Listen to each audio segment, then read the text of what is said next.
4 years ago, on a spring day in June, Shawn Atleo sat with his grandmother and he watched Prime Minister Stephen Harper apologize to First Nations people for the brutal system of residential schools. These institutions gave rise to abuse or neglect and were inadequately controlled. More than 100,000 children passed through those schools, torn away from their families and communities. We apologize for failing to protect you. Shawn's grandmother turned to him and said this: "Grandson, they are just beginning to see us." She had raised 17 children. All went to residential schools, but not Shawn. He was the first in his family not to go, and against the odds, he finished high school and then university with a master's in education. Now, when he returned to the Hauset Nation on Vancouver Island, Shawn worked as a community activist and leader. And now as chief of the Assembly of First Nations, Shawn represents more than 700,000 people across Canada. He says education is the key to survival for Native communities.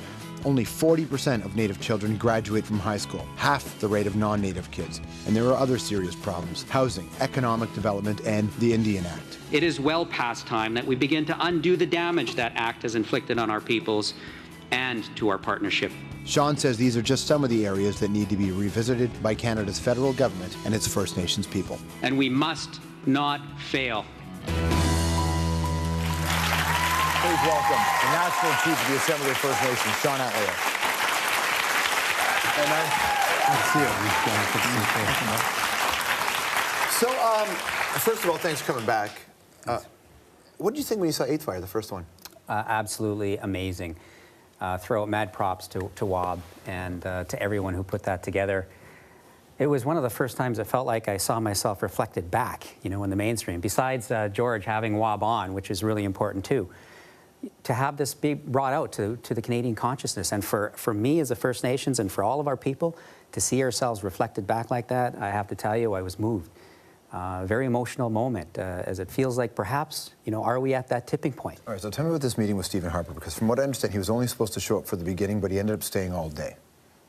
How'd you feel about it? Well, you know, in the words of one chief, at the end of the day, there was a lot of skepticism, and because we got deep mistrust that goes a long ways back.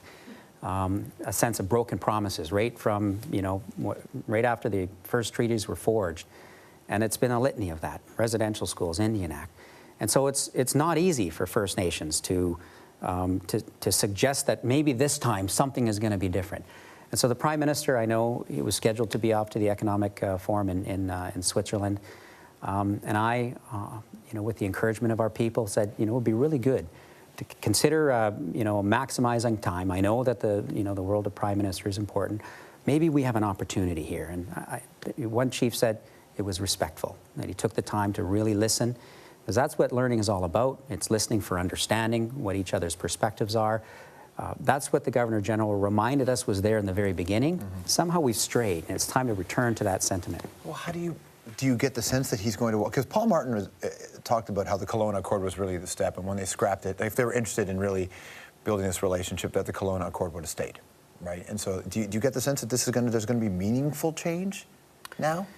Well, I'm sure hopeful. You know, the last time... Was that with your heart or your head that you're hopeful, though? Well, it's both, and that's what we've got to connect. You know, we can think about things from an intellectual perspective, but this has to be about the caring between people and relationships between people, and recognizing that we have grown so far apart.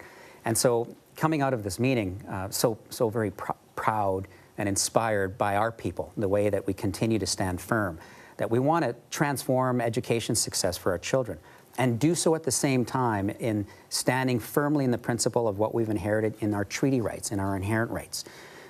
Thinking about late George Manuel, who led the charge back in 1969 to reject the white paper, which was about an attempt to assimilate First Nations into society. This is about respect, mutual recognition, and that's what my late grandmother reminded me as well. Right. They're beginning to see us. Here's the thing: the Indian Act is essentially an industry around this relationship.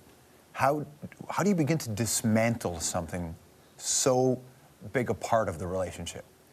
It's helpful, first of all, that the Prime Minister, this is one element that occurred, said, you know, the federal government doesn't have a grand scheme to unilaterally get rid of the Indian Act. That was an important message to hear, because those efforts in the past have failed, and if we need to return to the original treaty relationship, which is a full partnership. So let's be clear, some First Nations are already out from underneath the Indian Act. negotiated modern forms of self-government and treaties, and it no longer applies to them. There has been unilateral attempts to really pull apart the Indian Act on the part of the federal government. And First Nations who have treaties that go a long way back, some as far back as over 260 years, are still seeking a willing Crown partner to implement those treaties. Those are all aspects that were brought, and those issues were shared directly with the Prime Minister, as well as with about a third of his cabinet was there. The real way to start to fix this relationship is to focus on the non-emotional, economic win-wins, that mutually beneficial business part of the relationship. Do you agree with that? Well, I don't see that you disconnect these aspects. They are completely and inextricably linked. We have dire conditions and deep poverty. We've got communities in the far north, and yet they may be adjacent to, you know, some of the biggest resource development countries in the projects in this country. And what we need to do is we need to put those elements together. First Nations can and must have a say in designing more sustainable resource development within our country, in our territories. First Nations feel most acutely issues around climate change and problems with the environment. Within your own community, there are lots of disparate voices. Everything from, you know, conversations and emotional to armed insurrection. There's all kinds of ways to approach this. How do you unify that? Well, this is not an easy task. I'm reminded that there's one of two roads when it comes to this work of reconciling these differences we're talking about. There is the hard road or the harder road. I wish there was an easy road. There is no easy road. Sad but true. And the harder road is the one that is full of conflict. And we've had that. We've had Oka, we've had Gustafson, we've had Burnt Church. But is that necessary to have those? Like, can you see the value in that? Well, in other countries around the world, we have the Arab Spring, and we have people's movements, and you know, after all, this has to be about the people and people's relationships with one another and the environment around us. You know, I end up in this sort of work looking to support addressing the need for better relationships between peoples. And it does require hard work. And the chief said, you know what, Shawn, we need to ensure that the Crown comes and hears what it is we're challenged with. It was important for the Governor General to be there because, as I mentioned earlier, some of these, the treaty relationships predate the establishment of Canada. Canada is formed. We have, you know, the War of 1812. If First Nations weren't there shoulder to shoulder, maybe this country looks a lot different than what we've got now. It certainly would. Thanks for coming on, man. It's always great to talk to you. Thanks for having me. Appreciate it.